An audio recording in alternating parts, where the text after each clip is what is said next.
Значи партиски послушници се партиски послушници. Партиски послушници има и од ВМРО, и од СДС, и од ДУИ, и од ВЛЕН, и од ЗНАМ. Имам прашано дали овој Окочани треба да го опфати актуелниот директор на ДП или министерот за економија, вели секој поединечно со своји действија, не по функција. Така да од овој аспект ја не знам како на пример е опфатен бившиот директор на ДП. Согласно действијата, он нема врска со непосредноста на настанот. А зашо не е согласно действијата, а не по функција актуелниот директор? Затоа што мора да е на Мицко.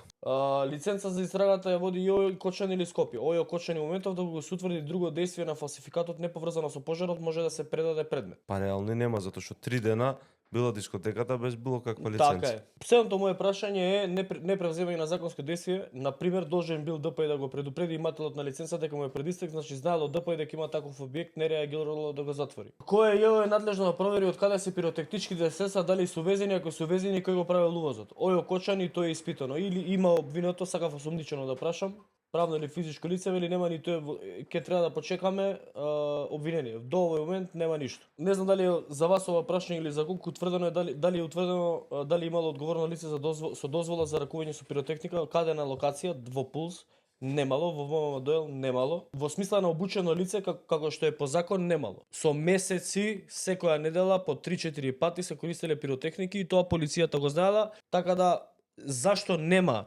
обвинети актуелни функционери во ова Ракочани и СВ Ракочани, мене стварно не ми е јасно, а они имале обврска да вршат надзор врз имањето на дозвола за употреба, ракување и така на пиротехнички средства. Така овие се одговорите што ги добивме од ОЈО Република Северна Македонија. За жал, ајде да видиме што викаат од ОЈО ГОК.